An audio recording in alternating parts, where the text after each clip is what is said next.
നിങ്ങൾക്ക് ആർക്കെങ്കിലും അറിയാമോ ഇത് ഏതാ എയർപോർട്ട് എന്ന്? ഒറ്റ നോട്ടത്തിൽ കണ്ട ഏതോ ഒരു യൂറോപ്യൻ രാജ്യത്തിലെ എയർപോർട്ട് പോലെ തോന്നുമെങ്കിലും ഇത് മിഡിൽ ഈസ്റ്റിലുള്ള ഒരു എയർപോർട്ടാണ്. സ്കൈ ട്രാക്സിന്റെ വേൾഡ്സ് ബെസ്റ്റ് എയർപോർട്ട് 2025 അവാർഡ് നേടിയിരിക്കുന്ന ഈ ഒരു എയർപോർട്ടാണ്. അതെ, ദോഹയിലെ ഹമദ് ഇന്റർനാഷണൽ എയർപോർട്ടിനാണ് ഈ ഒരു അവാർഡ് കരസ്ഥമാക്കിയിരിക്കുന്നത്. കൂടാതെ വേൾഡിലെ തന്നെ രണ്ടാമത്തെ ബെസ്റ്റ് എയർപോർട്ട് എന്നുള്ള ടൈറ്റിലും ഈ ഒരു എയർപോർട്ടാണ് കരസ്ഥമാക്കിയിരിക്കുന്നത്.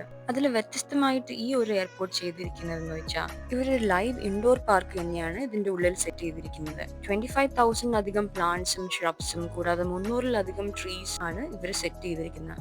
കൂടാതെ റെസ്റ്റിംഗ് ഏരിയ, കഫേ, മെട്രോ എന്നിവ പല ഫെസിലിറ്റീസും ഈ ഒരു ഹമദ് ഇന്റർനാഷണൽ എയർപോർട്ട് സെറ്റ് ചെയ്തിട്ടുണ്ട്. ഇത്രയും തിരക്ക് കുറഞ്ഞൊരു മെട്രോ നിങ്ങൾ കണ്ടിട്ടുണ്ടായിരിക്കില്ല. അപ്പോൾ നെക്സ്റ്റ് ടൈം നിങ്ങൾ ദോഹയിൽ പോവുകയാണെങ്കിൽ ഇവിടുത്തെ എയർപോർട്ട് എക്സ്പ്ലോർ ചെയ്യാൻ മറക്കണ്ട. അപ്പം മറ്റൊരു വീഡിയോ ആയിട്ട് വീണ്ടും കാണാം. ബൈ.